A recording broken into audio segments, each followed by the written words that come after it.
बिस्मिल्लाहिर्रहमानिर्रहीम अस्सलाम वालेकुम डियर स्टूडेंट। आज का जो हमारा टॉपिक है उसमें हमने क्लासिफिकेशन ऑफ आर्थ्रोपोड्स को डिस्कस करना है।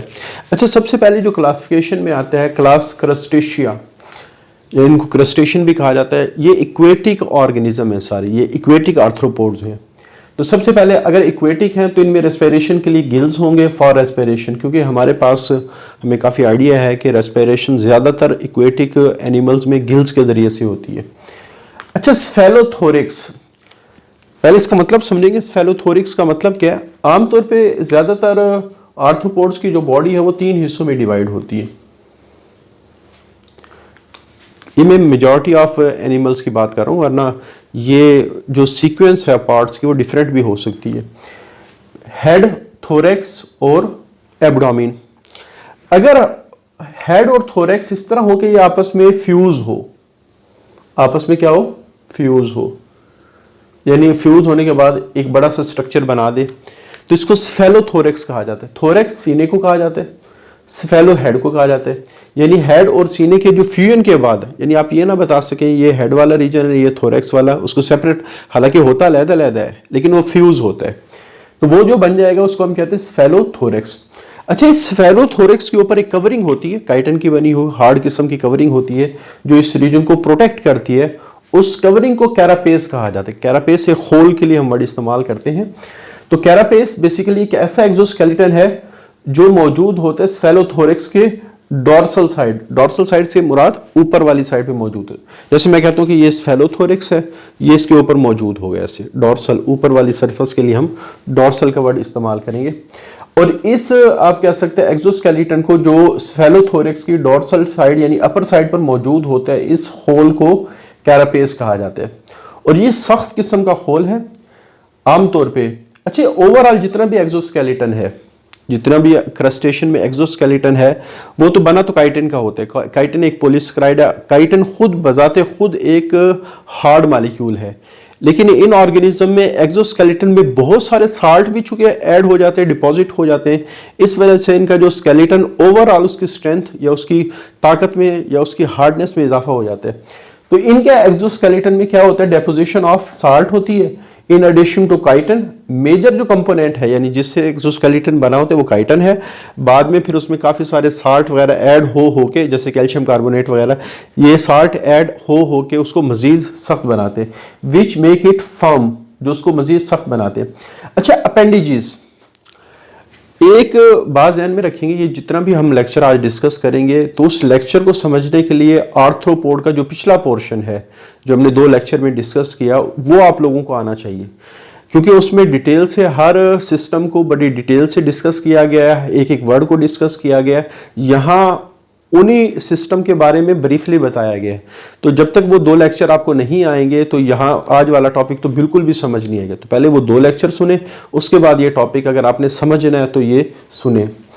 अपेंडिजेस का मतलब अब पिछले लेक्चर में बताया था कि किसी मेन बॉडी से जो निकली हुई चीज़ है वो अपेंडिजेस कहलाती है। तो जितने भी क्रस्टेशिया के मेंबर हैं उसमें अपेंडिजेस होती हैं, जैसे हमारी बाजू अपेंडिजेस है, टांगे अपेंडिजेस हैं, इवन बाज केसेस में, बाज बुक्स में नोज और एयर को भी अपेंडिजेस कहा गया। अब देखो, ये जितनी भी अपेंडिजेस का मैंने ह्यूमन के केस में नाम लिया है, सबके फंक्शन डिफरेंट है। तो इसी तरह इनके जिस्म से निकलने वाली जो अपेंडिजेस हैं, स्ट्रक्चर है और मॉडिफाइड फॉर कैप्चरिंग फूड, उनमें से कुछ फूड को कैप्चर करने का काम करते हैं, शिकार को पकड़ने का काम करते हैं, वॉकिंग चलने का काम करते हैं, स्विमिंग तैरने का काम करते हैं, और बाज केसेस में इनसे रिप्रोडक्शन वगैरह का फंक्शन भी लिया जाता है, रिप्रोडक्शन में हेल्प ली जाती है। अच्छा, उसके बाद अगर आमतौर पे इनके हेड की बात करें, जैसे फॉर एग्जांपल ये इनका हेड है, तो इनकी सरफेस पे 2 हेयर की तरह के बाल होते हैं, ऐसे 2 पेयर। इनको एंटीनी कहा जाता है, और लास्ट लेक्चर में भी हमने एंटीनी को डिफाइन किया था। ये सेंसरी ऑर्गन है, ये स्मेल करते हैं, ये टेस्ट करते हैं, मुख्तलिफ किस्म के फूड को डिटेक्ट करने में ये हेल्प कर रहे होते हैं। 1 पेयर ऑफ मैंडिबल, मैंडिबल कहते हैं नीचे वाले जबड़े को, और मैक्सिला कहते हैं ऊपर वाले जबड़े को। तो मैक्सिला के 2 पेयर है और मैंडिबल का 1 पेयर। दांत वगैरह तो नहीं होते, लेकिन ये जो मैंडिबल और मैक्सिला है ये इतने ज़्यादा हार्ड होते हैं कि इससे कटिंग का काम ये लेते हैं, कट करने का काम लेते हैं। तो बहरहाल मैंडिबल का जब भी वर्ड आएगा तो ये जाज से रिलेटेड होगा, जास जबड़ों को कहा जाता है, मैंडिबल नीचे वाला, जैसे हमारा ये वाला जो जबड़ा है नीचे वाला मैंडिबल, और ऊपर वाला जो जबड़ा है वो मैक्सिला है। सिलोम, अगेन ये पहले डिस्कस हो चुका है, इनमें सिलोम होती है और इस सिलोम को हीमोसील कहा जाता है, इस सिलोम को हीमोसील कहा जाता है। तो हीमोसील की डेफिनेशन पिछले लेक्चर में बड़ी डिटेल से डिस्कस हो चुकी है। रिप्रोडक्शन, सेक्सेस आर सेपरेट, कि इनके सेक्सेस मेल और फीमेल अलग-अलग होंगे। आगे फिर इसमें मुख्तलिफ किस्म के ऑर्गेनिज्म, एनिमल या आर्थ्रोपोड है, जो डेफनिया, साइक्लोप, क्रैब्स, लॉबस्टर, प्रान, वुडलाउस, ये डायग्राम आपको नज़र आ भी रही है। तो इसमें ये सारे किस्म के आप कह सकते हैं आर्थ्रोपोड इस क्लास के अंदर शामिल है। अच्छा, उसके बाद क्लास इंसेक्टा और आर्थ्रोपोडों का ना अक्सर लोग गलती से इंसेक्ट कह देते हैं कि ये आर्थ्रोपोड इंसेक्ट है सर, हालांकि आर्थ्रोपोड की एक क्लास का नाम इंसेक्ट है, बाकी 3 क्लासेस डिफरेंट है, उनको इंसेक्ट आप लोग नहीं कहेंगे। तो इंसेक्ट एक डिफरेंट कैटेगरी, उसकी कैरेक्टरिस्टिक हम पढ़ेंगे। तो कोई भी एनिमल आर्थ्रोपोड इन कैरेक्टरिस्टिक के साथ होगा तो वो इंसेक्ट के अंदर रखा जाएगा। तो सबसे पहले क्लास इंसेक्टा, ये सिर्फ आर्थ्रोपोडा का सबसे बड़ा ग्रुप नहीं है, बल्कि सारे एनिमल्स में बल्कि दुनिया के सारे ऑर्गेनिज्म में सबसे ज्यादा ऑर्गेनिज्म इसके पास है, इस क्लास के पास है। ये नहीं है कि सिर्फ एनिमल के अंदर, प्लांट के अंदर, फंजाई के अंदर, बैक्टीरिया के अंदर, जितने भी आप कह सकते हैं जो डिफरेंट स्पीशीज हैं वो सबसे ज़्यादा इसके पास हैं। तो वैरायटी की बात करें, largest group of not only arthropod, तो सिर्फ ये आर्थ्रोपोड की बड़ी क्लास नहीं है, बट ऑफ ऑल एनिमल्स, पूरे एनिमल किंगडम। तो पूरा एनिमल किंगडम में फिर आप कह सकते हैं एनिमल्स बाकी सारे आ जाएंगे। और लेकिन मैं अगर थोड़ा सा ऐड करूँ तो बाकी सारे फाइलम से भी इसके सारे स्पीशी ज़्यादा है। अच्छा, इनमें से कुछ सोशल बिहेवियर यानी इकट्ठे रहते हैं और ग्रुप की शक्ल में रहते हैं और उन्होंने काम डिवाइड करा।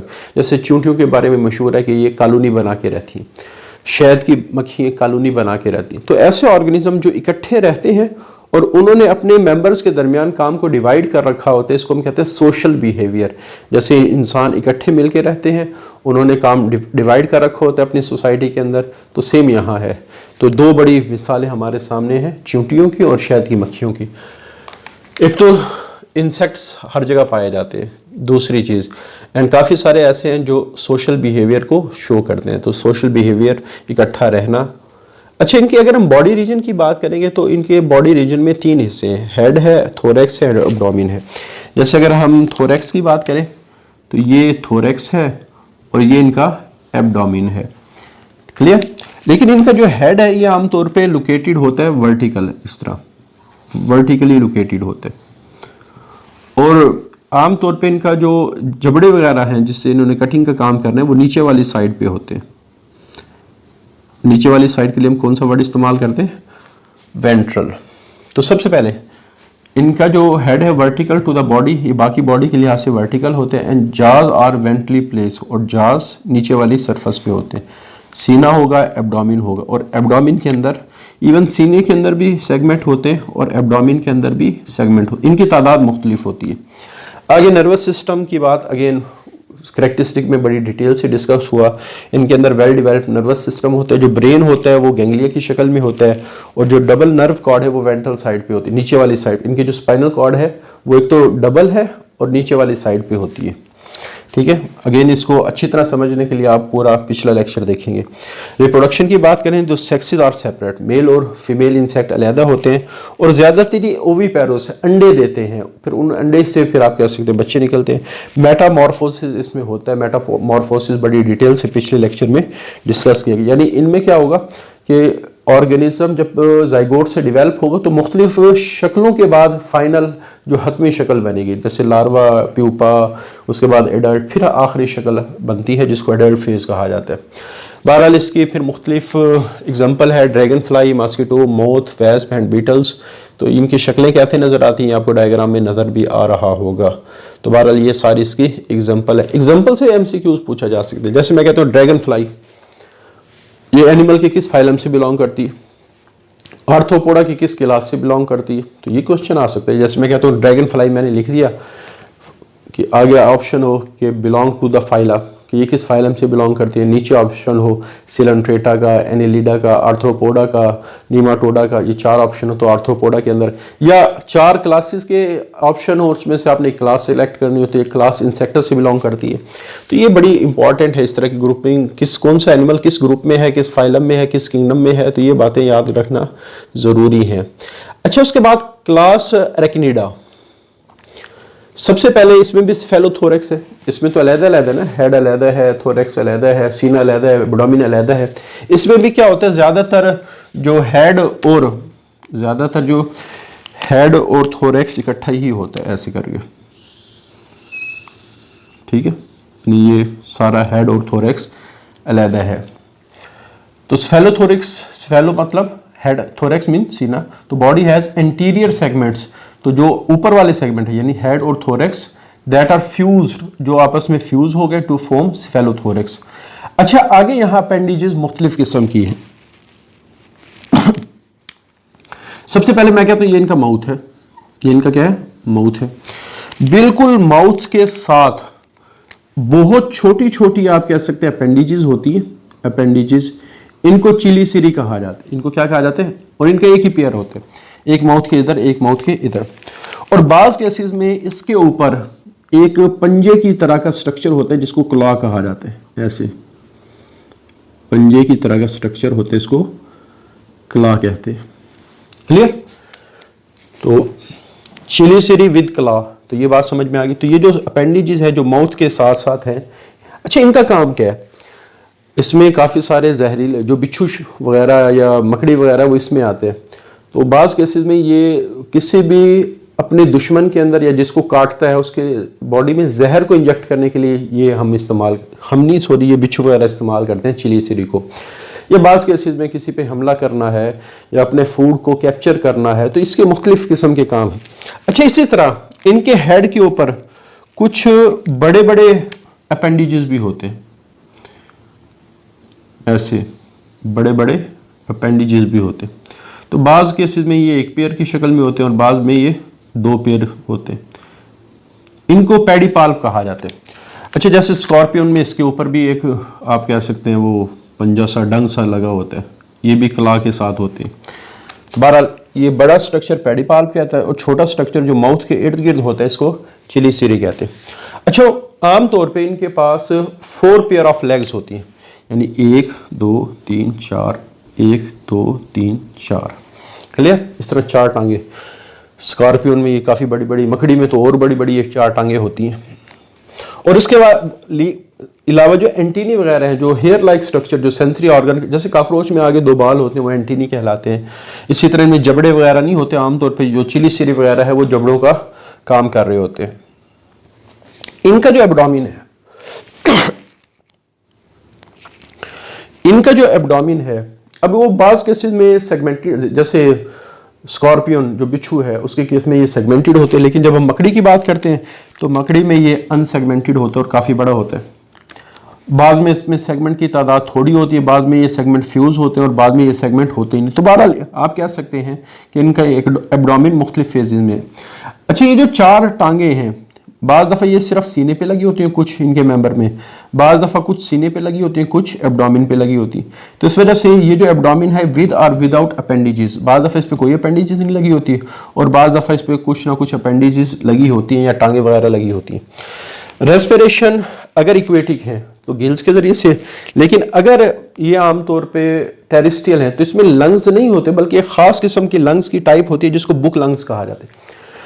अच्छा, बुक लंग्स वैसे काम तो ये लंग्स के ही कर रहे हैं कि हवा से ये सांस ले रहे हैं, ये हैं फेफड़े, लेकिन इनकी जो अंदर पार्ट्स की अरेंजमेंट है, इनके जो आप कह सकते हैं चैम्बर की अरेंजमेंट, वो इसी तरह लगती है जैसे किताब है उसके ऊपर पेज अरेंज, जैसे मैं यहाँ ड्रा कर देता हूँ, ये किताब का